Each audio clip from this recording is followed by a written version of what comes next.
Hey everyone, welcome back to my channel. Today I'm going to be planning for the month of February using a monthly overview kit from Sweet Kawaii Design. I will be starting by flipping my planner over to put on the top banners, and this part actually took me a long time to get right. I actually ended up cutting out about 10 minutes of real-time footage just because I kept trying over and over to get these stickers down correctly. As I mentioned in the January monthly overview video, the top banners for January and February were made for last year's layout, and the way they fit on the updated planner doesn't allow for any wiggle room at the top of the page, so you really have to get the sticker right up against the edge of the page. And the other thing that I didn't realize for January was that the rectangles that are right below the days of the week don't actually line up with the lines that are in the calendar. So I spent quite some time trying to get these banners lined up where they're supposed to be. For January, I just lined it up with the rectangles and I didn't even notice anything. But once I added any full boxes or the washi to any of the boxes on the top row, I did notice that it didn't line up. In January, I just left it as it was, but for February, I tried my best to get it to match up. I am curious to see how the future monthly overview kits will be because I know Tasia is going to change up the top banners starting in March. For the sidebar, I decided to mix up all the colors, and I thought that they would be really cute to be mix match, especially because there are two colors with two different shades for each of them. Again, for the sidebar, I felt like I was having trouble trying to get it to line up, not only with the lines on the sidebar, but also with the top banner. For the sidebar, I personally prefer to have one long sticker to put down just because for some reason I can get that down straight easier than all of these individual stickers. And I know Tasia has had those long stickers in the past, and I think she is doing it for March and April as well. But I think this turned out really cute and I like all of the colors mixed up. Now I will be adding the days of the week, and again I am starting with Monday. Whenever I am marking the first day of the month, it always takes me a second to make sure that I am putting the sticker on the correct day, but I had to stop and do that before I finished with the days of the week. So far, I have really been enjoying having a Monday start. Whenever I am planning for the week, I just flip through quickly, look across the row, and copy anything down that I need to. This planner along with my fitness planner both have a Monday start, so that helps also. Now I am going to continue with the date dots, and usually I do one side of my planner and then the other side, but for some reason I really wanted to keep my planner open and try to do them all in order just to make sure that I'm putting the right numbers down. Once I got to Valentine's Day, I realized I hadn't put my full boxes down yet, so I took a little break on the date dots and I tried to figure out where I needed full boxes this month. Of course, I am starting with Valentine's Day, and then on the 27th is one of my friend's birthdays. I actually will have to move this over later once I realize that it is on the wrong day. I am putting it on the 27th that is on the page, but not the Monday start 27th. The next full box is for February 3rd, which is my father-in-law's birthday.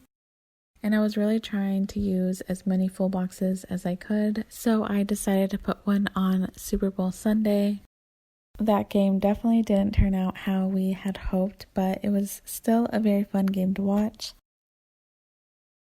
Then I will just be finishing up the date dots. I actually had a really difficult time trying to decide if I wanted the February monthly kit. There were a lot of elements that I loved about the kit, but for some reason I was leaning towards not getting it.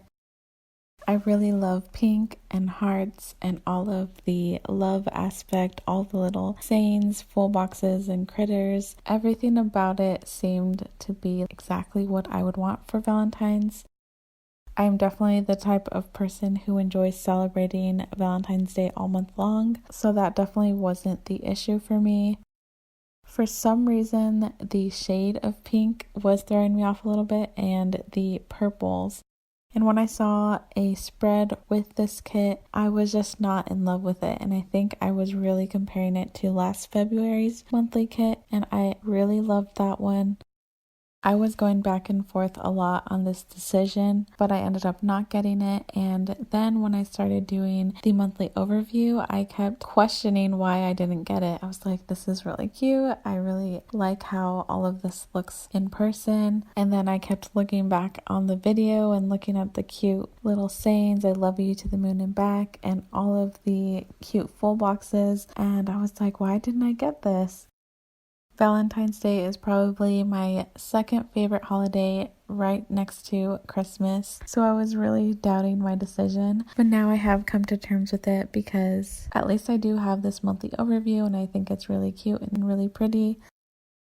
The other reason I was okay with not getting the February monthly kit was because on Black Friday, I did purchase a Nikki Plus 3 Valentine's Day kit. So I knew already that one of the weeks in February would be used for that kit. And then when I started planning out March and April, I realized there wasn't a whole lot of space for PJ to do his plan with me. So I decided that he's going to do the first week in February and the last week in February. So I felt a lot better about my decision, and I was able to use kits that I already have. Although I will be missing having the Valentine's Day theme throughout the entire month, I will at least have 2 weeks of Valentine's, and I will have 2 PJ spreads in February. I know it is a pretty unpopular opinion, but I have always liked Valentine's Day. I remember in school loving making cards for everyone and passing out candy. Even in high school and college, I would always do something special for my friends. My husband definitely does not like Valentine's Day. Pretty early on in our marriage, we had to come to the agreement that he takes the lead on our anniversary and I can do anything I want on Valentine's Day. I don't expect him to get me anything, and in fact, I tell him not to get me anything for Valentine's Day. Obviously, our anniversary is much more meaningful to us, so on Valentine's Day, I either like to go out to dinner or make a nice dinner for us, but I also always make some kind of heart-shaped dessert. My husband thinks it's ridiculous, but he always just goes along with it and puts a smile on. I also added our paydays, and then my youngest son has a 18-month appointment on the 26th. He turned 18 months in January, but for some reason I couldn't get scheduled until the 26th. That is all I have for this video. Thank you so much for watching, and I'll see you next time.